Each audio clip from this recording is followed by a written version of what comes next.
Graça e paz, amados irmãos em Cristo. Que bom a gente poder estar junto, iniciando um novo assunto, uma nova apostila.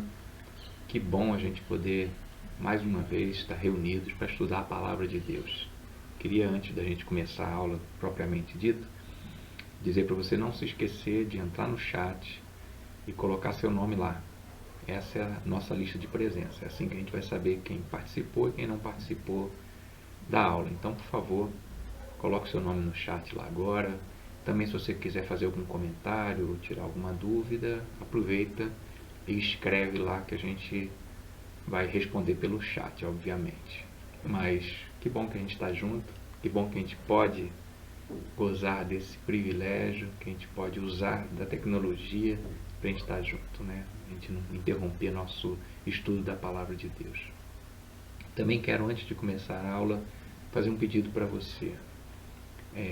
Se filie a um elo, faça parte de um elo, não fique sozinho, não ande sozinho. Nós temos na igreja os grupos pequenos com essa finalidade, a gente está unido, a gente está em comunhão, a gente está se fortalecendo, a gente está crescendo no Senhor e cumprindo nosso chamado. Então, o elo é muito importante. O IDES existe exatamente por causa dos elos, para dar suporte aos elos, maturidade, formação, as pessoas, para cada um crescer, servir nos ministérios e servir principalmente na liderança dos elos, para que cada elo cresça, se multiplique e cumpra a vontade de Deus. Então, faz parte de um elo. Nós temos dito isso sempre na igreja e agora mais do que nunca nós precisamos estar em contato, em comunhão um com o outro, através de uma mensagem, de uma ligação, de uma oração, de um acompanhamento, e o elo é o lugar da gente fazer isso.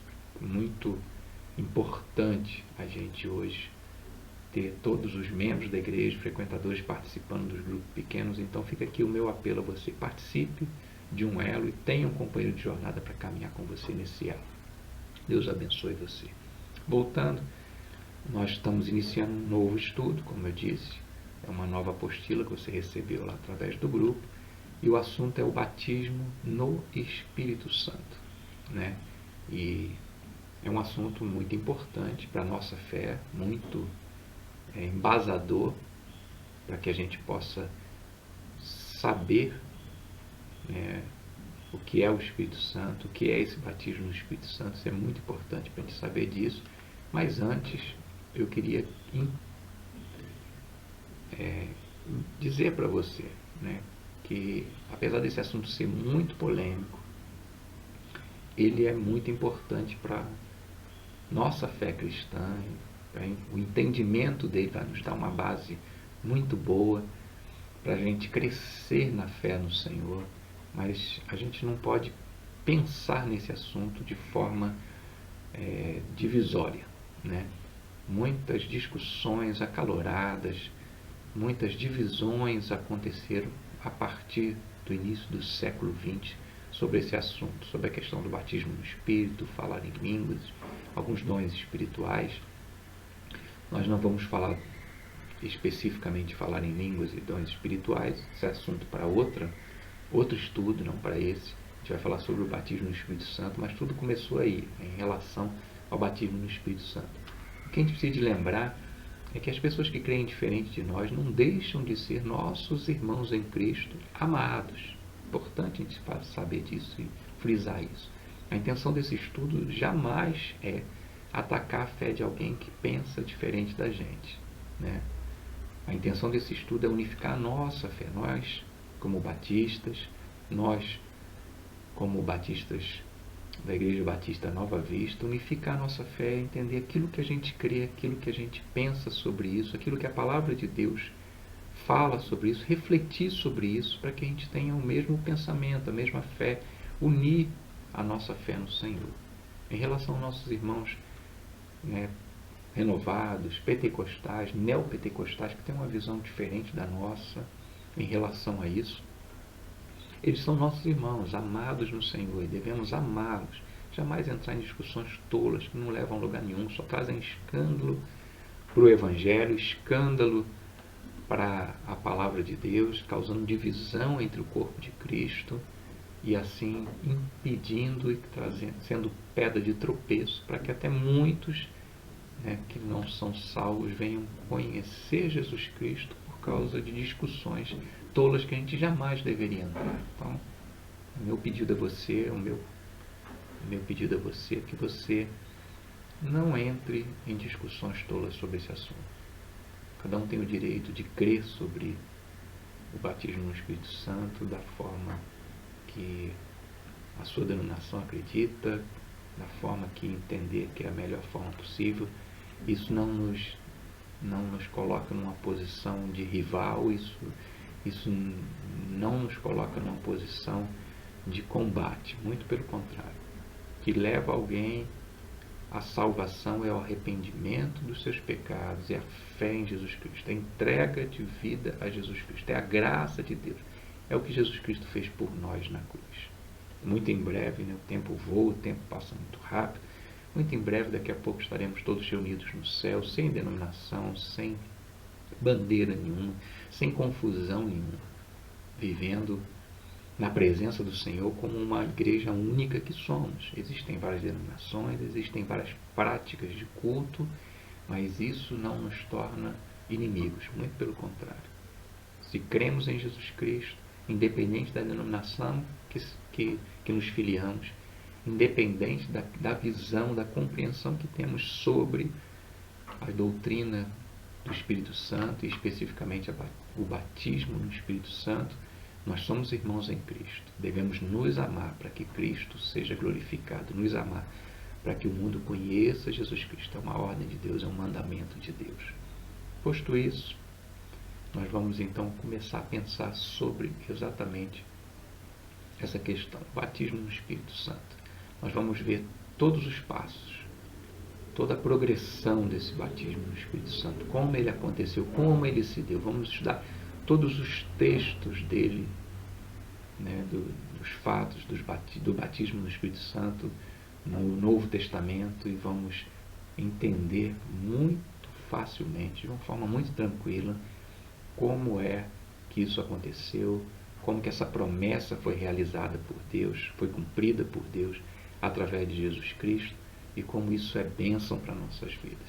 Mas antes da gente propriamente pensar sobre o batismo do Espírito Santo e começar a ver os textos que a palavra de Deus diz sobre isso, mostra para a gente, revela sobre isso, a gente vai pensar um pouquinho como as coisas aconteciam antes do batismo do Espírito Santo, antes do Espírito Santo ser derramado sobre o ser humano, sobre o homem. Como é que isso acontecia? O Espírito Santo atuava na vida das pessoas? Sim, obviamente sim. Mas ele atuava na vida de alguém de forma restrita e temporária. É importante a gente entender isso. Esse é o grande diferencial da atuação do Espírito Santo na vida do homem antes do derramamento e após o derramamento. Antes do derramamento, a presença do Espírito Santo na vida do homem era restrita. Antes do derramamento, a presença do Espírito Santo na vida do homem era temporária, era restrita a algumas pessoas. Somente algumas pessoas tinham o Espírito Santo, mas de forma temporária, não permanente. Ele podia ser tirado da vida dessa pessoa, ele podia ser usado por um tempo para fazer uma obra específica, para trazer uma mensagem, para trazer uma profecia, e depois disso o Espírito Santo não estava mais na vida da pessoa, ou para exercer um ministério, como por exemplo, os reis de Israel eram ungidos, e simbolizando exatamente essa unção de Deus, essa presença do Espírito sobre a vida dele, para que ele pudesse governar, para que ele pudesse reinar. Da mesma forma, os profetas eram usados por Deus para serem os porta-vozes de Deus, para trazer uma mensagem de Deus. Naquele momento o Espírito Santo o tomava, o usava para aquilo. Os juízes também foram usados pelo Espírito Santo para trazer libertação ao povo num período difícil, conturbado, que não havia liderança, cada um fazia o que queria. Então Deus, de tempo em tempo, levantava um juiz ungido, tomado pelo Espírito Santo de Deus para cumprir a missão. O sacerdote, quando usado por Deus para ministração, para trazer também uma palavra de Deus, para fazer a obra do Senhor. Então nós vamos ver alguns textos. O Velho Testamento tem vários textos da ação do Espírito Santo na vida dos homens. Mas a gente precisa entender isso, era de forma temporária e de forma restrita. Não eram todos os homens que tinham o Espírito Santo, não eram todo Israel que tinha o Espírito Santo, era somente alguns. O pecado fazia separação entre Deus e os homens. Então não podia se achegar a Deus, não podia ter uma relação com Deus ainda. Por isso essa presença é eletiva, ela é restrita a algumas pessoas.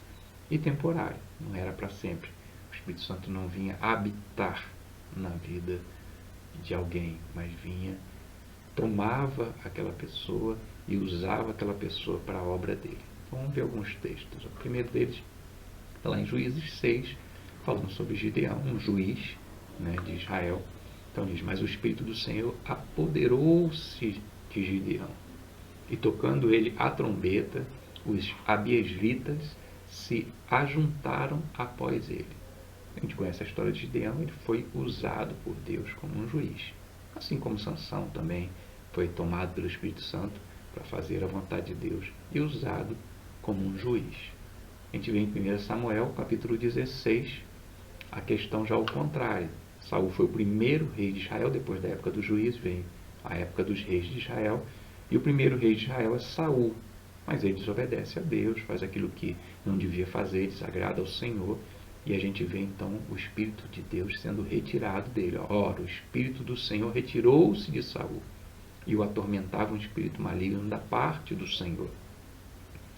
Então a gente vê o rei, ele tinha o Espírito de Deus, porque era um rei, um ungido de Deus, para cumprir a sua missão como líder espiritual também do povo, como líder de Israel, como rei de Israel, mas ao mesmo tempo a gente vê que ele podia perder o Espírito Santo, como foi o caso de Saul, né? Em 2 Crônicas, no capítulo 24, a gente vê agora um filho de um sacerdote, um filho de um sacerdote importante no reino de Joás, que é tomado pelo Espírito para trazer uma mensagem de Deus ao povo. Aí o Espírito de Deus apoderou-se de Zacarias, filho do sacerdote Jeoiada, o qual se pôs em pé em cima do povo e lhes disse, assim diz Deus, por que transgredis os mandamentos do Senhor, de modo que não possais prosperar? Porquanto abandonastes o Senhor, também Ele vos abandonou. Deus usa uma pessoa, através do seu Espírito, tomando, né, poder sobre ela, vai trazer uma mensagem para o povo que tinha abandonado o culto, tinha abandonado o templo, estava cultuando deuses estranhos, postes, né, e estavam adulterando-se espiritualmente. Então a gente vê aí o Espírito Santo tomando posse de uma pessoa para usá-la. O importante é a gente entender exatamente isso.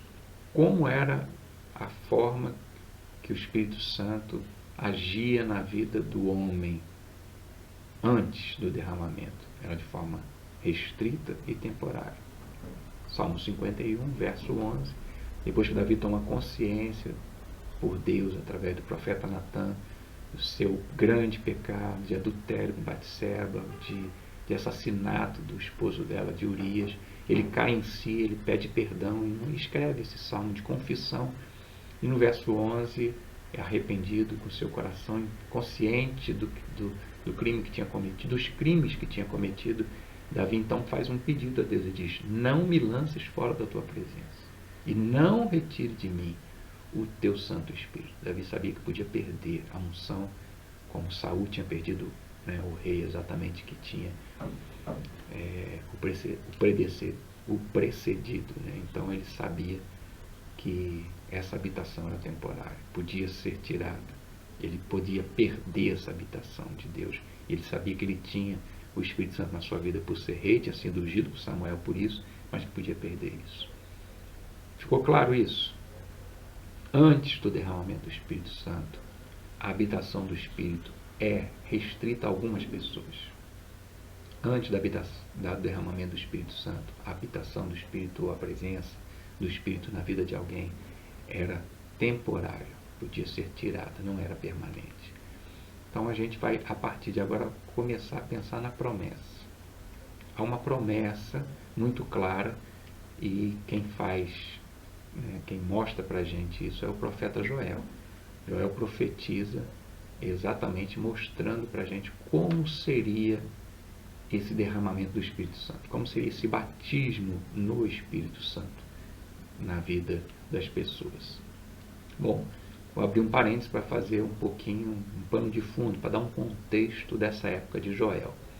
Joel é um profeta de Deus, e ele, o seu público é Judá, né, é o reino do sul, já havia tido a divisão entre o reino do norte e o reino do sul, que acontece, né, na vida de Israel, no povo de Israel, logo depois que Salomão morre, e seu filho assume, ele falta de tato com o povo, o povo se divide, e umas tribos estabelecem o reino do norte, passa a ser chamado Israel, e outras tribos estabelecem o reino do sul, continua ali Jerusalém, a capital, mas agora dividido. E Joel é um profeta que está atuando nessa região no reino do sul. Porém, já bem à frente, né, dessa divisão, já no finalzinho já do reinado, a gente sabe que mais ou menos ali no 8º século antes de Jesus, essa época está próxima à invasão da Babilônia e o cativeiro babilônico já está próximo, e o profeta Joel está trazendo uma profecia de alerta, de advertência ao povo que está, né, num daqueles períodos de baixo, de vale, de idolatria, de prostituição espiritual, de apostasia de fé na sua relação com Deus. Então Joel vem trazer essa palavra de Deus de repreensão. Esse capítulo 2, Joel está narrando que o povo tinha acabado de sofrer uma praga de gafanhotos terrível que tinha invadido o reino de Judá e destruído toda a agricultura deles, não deixado nada, destruído tudo. E ele está alertando, dizendo que isso é um juízo de Deus. É a mão de Deus que estava pesando justamente por causa desse abandono, dessa idolatria, dessa prostituição espiritual, dessa apostasia da fé.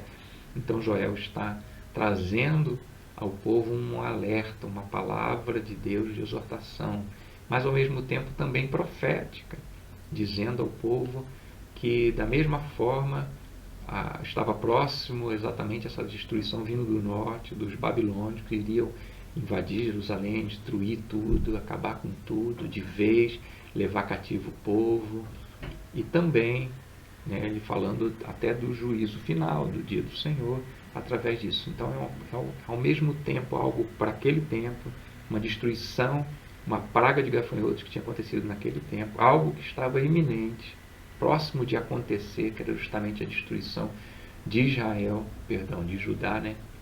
Ali com a invasão dos babilônicos, e algo que se remonta à vinda, ao retorno de Jesus Cristo, ao juízo final. Mas ao mesmo tempo que ele está dizendo ao povo, olha isso tudo que aconteceu, esses gafanhotos, o que vai acontecer, que está próximo a acontecer com o reino da Babilônia destruindo Jerusalém por causa do pecado, por causa da apostasia da fé de vocês, da idolatria espiritual. Ao mesmo tempo que ele está dizendo isso, ele começa a mostrar ao povo que Deus é gracioso, Deus é misericordioso. Ele fala de um tempo que eles já estão vivendo, um tempo onde Deus começa a restaurar todas as coisas, uma restauração completa, plena da terra. Deus mandou chuva, Deus trouxe a abundância de alimento. Então ele está falando de um tempo, ele começa a falar de um tempo, nesse capítulo 2, ele já começa a falar de um tempo exatamente dessa restauração. E aí ele fala depois disso, mostrando que essa graça de Deus, essa restauração de Deus, essa misericórdia de Deus sobre a vida do povo. Aí ele vai falar agora de um tempo futuro. Vejam como essa palavra é importante. Ele falou de um tempo que tinha acabado de acontecer uma praga e mostra, olha, é a mão de Deus, é juízo de Deus. E através desse juízo ele mostra, olha, está na iminência de Deus executar o seu juízo sobre o seu povo por causa da prostituição, da apostasia da fé, através da Babilônia. através de uma destruição completa.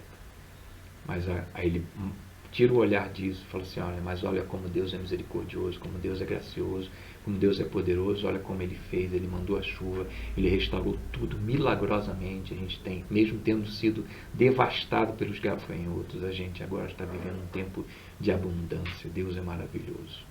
Mas aí ele projeta isso para frente e diz, agora eu quero falar de uma coisa extraordinária, de um tempo abundante. E é esse o pano de fundo que dá a essa profecia que Joel traz da manifestação do Espírito Santo sobre todas as pessoas, do derramamento, dessa promessa de Deus para o seu povo, para aquele que crê nele, do derramamento do Espírito Santo. Está aí no verso 28 a 31 desse capítulo 2 de Joel, ele diz assim, acontecerá depois, ou seja, não é agora, depois, como eu disse, ele está predizendo isso 800 anos antes de Jesus Cristo nascer. Então ele está falando, olha, acontecerá depois, que derramarei o meu Espírito sobre toda a carne. Vossos filhos e vossas filhas profetizarão. Os vossos anciãos terão sonhos, os vossos mancebos terão visões, e também sobre os servos e sobre as servas naqueles dias derramarei o meu Espírito. Ou seja, todo mundo, até os escravos, até os servos, vão ser sobre eles derramados o Espírito Santo. E continua a dizer, mostrarei prodígios no céu e na terra, sangue, fogo, colunas de fumaça, o sol se converterá em treva e a lua em sangue, antes que venha o grande e terrível dia do Senhor. Está dizendo, olha, isso vai acontecer depois, mas vai ser antes do dia do juízo do Senhor. E vai ser espetacular. Quando isso acontecer, os olhos vão ficar abismados, as pessoas vão ficar de boquiabertas com a manifestação do Espírito Santo na vida deles. Isso vai acontecer de forma extraordinária, espetacular. Continuando, ele diz, e há de ser que todo aquele que invocar o nome do Senhor será salvo. Pois no monte Sião e em Jerusalém estarão os que escaparem, como disse o Senhor, e entre os sobreviventes, aqueles que o Senhor chamar. Bom, quero destacar duas coisas, duas expressões importantes nessa profecia de Joel, e queria que você guardasse isso no seu coração, porque vai ser importante para a gente compreender essa promessa sendo cumprida. Para a gente entender essa linha do tempo, essa cronologia, você precisa de guardar duas coisas importantes aí. A primeira que eu quero destacar é que ele diz que ele vai derramar o seu Espírito sobre toda a carne. Destaquei, está sublinhado aí, sobre toda a carne. Não é algo exclusivo para o judeu.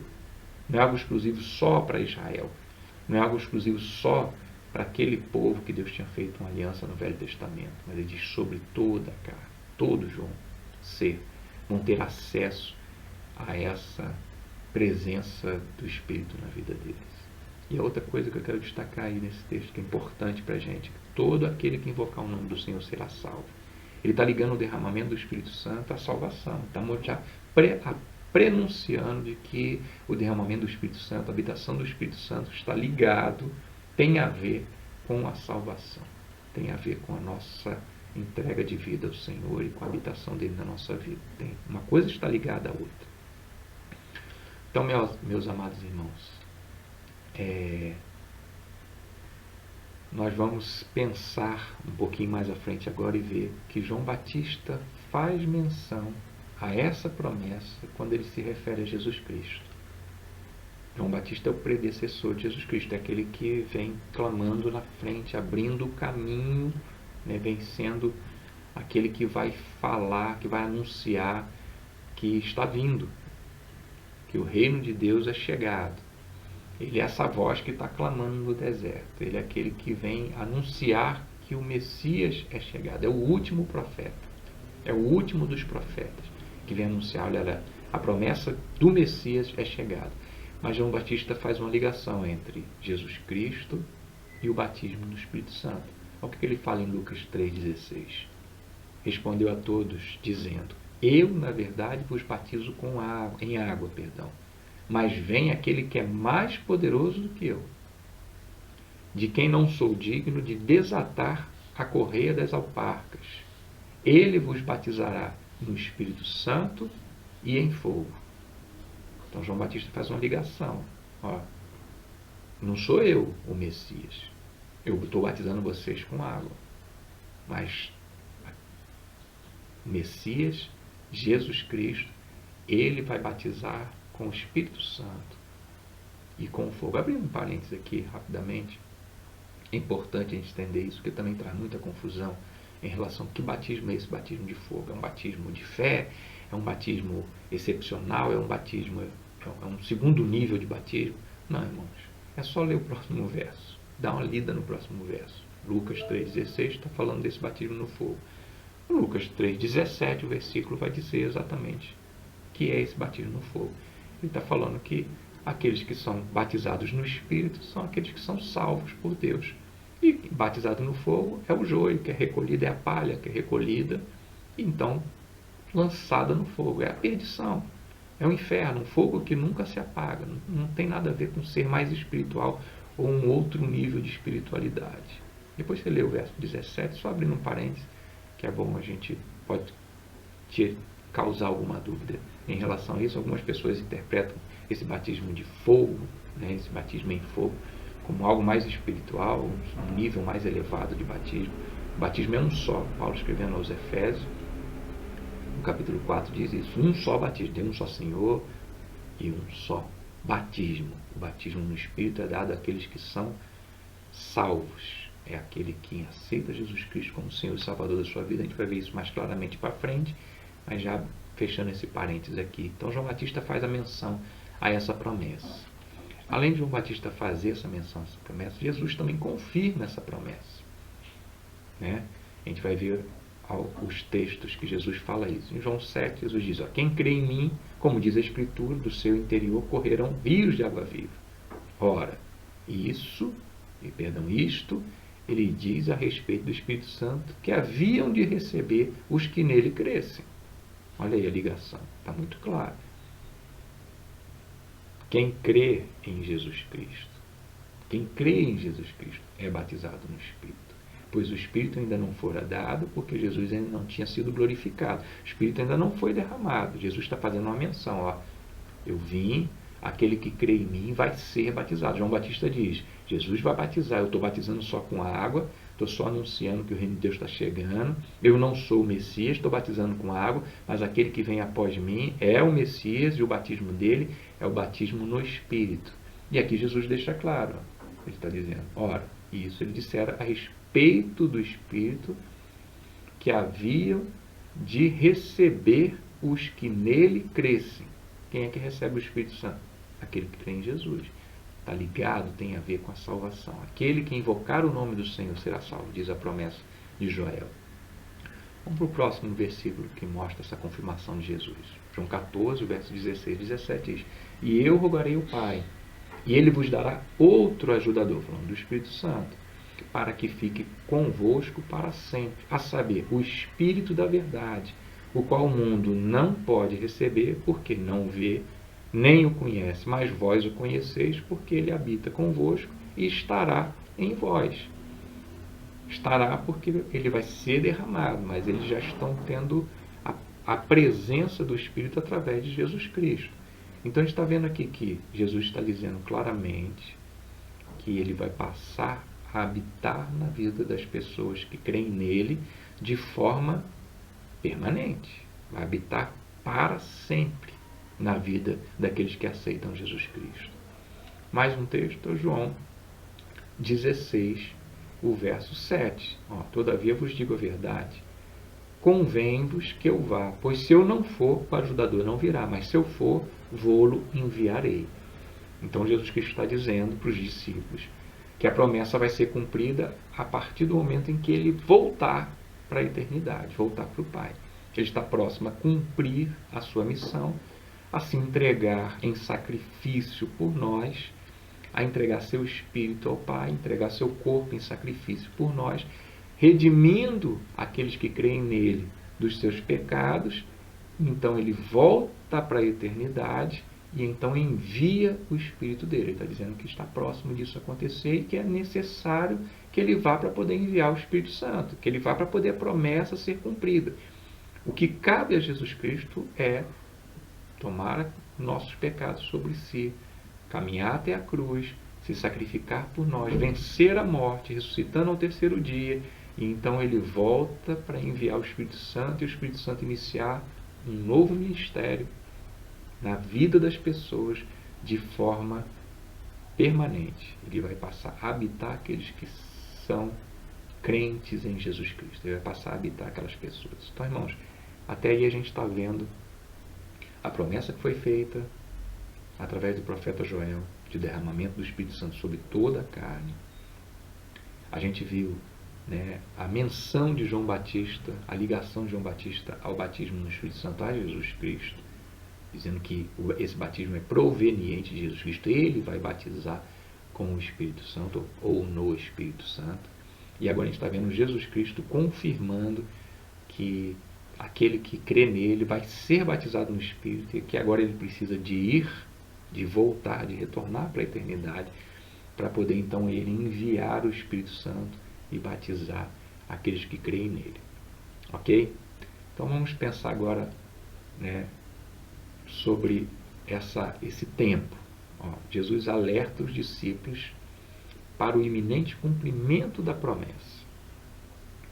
Ou seja, aqui o contexto é: Jesus já morreu, já ressuscitou, já passou um tempo com os discípulos, esse é o contexto, já passou 40 dias com os discípulos, e agora Jesus vai voltar para o Pai. Então ele reúne os discípulos, nesse momento em que Jesus Cristo vai ser assunto aos céus, ele vai subir aos céus na presença dos discípulos.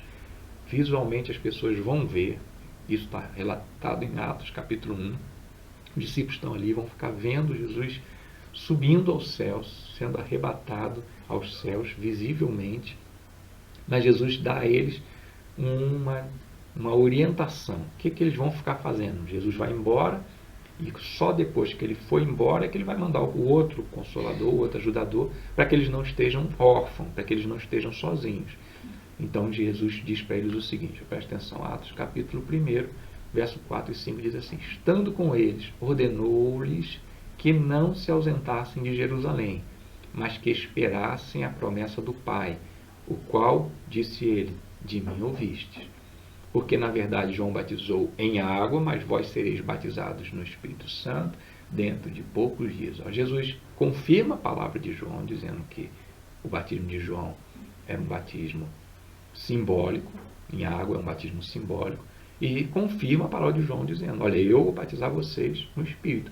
E ele diz para eles: olha, o tempo está próximo, o tempo é chegado, está na iminência disso, então não sai de Jerusalém.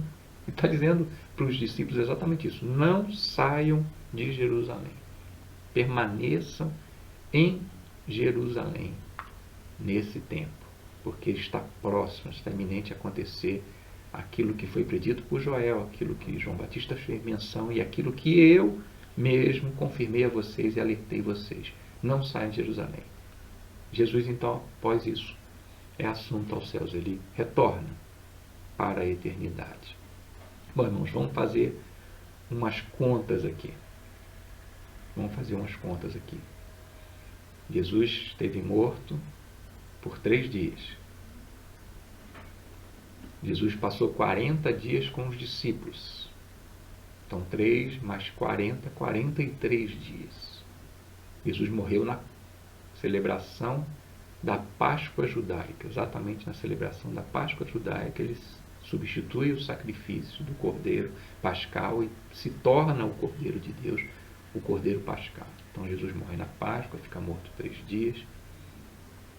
Mais 40 dias com os discípulos, 43 dias. Quando é que acontece o derramamento do Espírito Santo? Quando é que acontece o cumprimento da promessa de Deus? Na festa do Pentecostes. Vamos ver o texto agora do cumprimento da promessa do derramamento do Espírito Santo. Ela primeiro vai acontecer para os judeus. Atos capítulo 2, verso de 1 a 4. Ao cumprir-se o dia de Pentecostes. Na festa, na celebração do dia de Pentecostes. O que é o Pentecostes? É uma festa que acontece exatamente há 50 dias da Páscoa.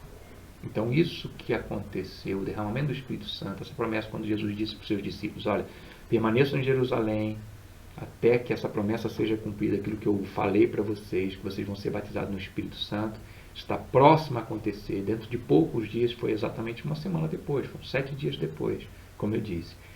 Pentecostes acontece 50 dias depois da Páscoa. Jesus ficou morto 3 dias, Jesus passou 40 dias com os discípulos, 43, 7 dias depois, então o Espírito dele é derramado sobre toda a carne. Pentecostes significa exatamente a festa das colheitas, que é celebrada 50 dias depois, porque a palavra Pentecostes significa 50 dias, pente de penta, de 50 dias após a Páscoa acontece isso. A gente vai ver por que foi escolhida essa data. Deus não faz as coisas aleatoriamente, Ele não faz as coisas para os cocos, Ele faz as coisas tudo planejadinho. Então, por que o Pentecostes foi escolhido? Então, olha o que o texto diz. Ao cumprir-se o dia de Pentecostes, estavam todos reunidos no mesmo lugar. Esse todos são os discípulos.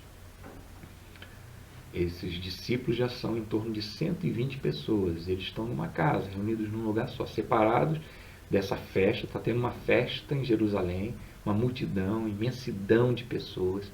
Era uma das festas mais importantes do calendário judaico. Eles estavam reunidos ali para celebrar a colheita, para celebrar as bênçãos de Deus, para agradecer a Deus. Então eles se reuniam em Jerusalém, judeus, de toda a parte do mundo, de todos os lugares, é o que o texto diz para a gente. Então, olha, estavam reunidos os discípulos, essas 120 pessoas, no mesmo lugar, separados desse pessoal, numa casa, num cenáculo. De repente veio do céu um ruído. O ruído vem do céu. É um barulho do céu. De repente veio do céu um ruído.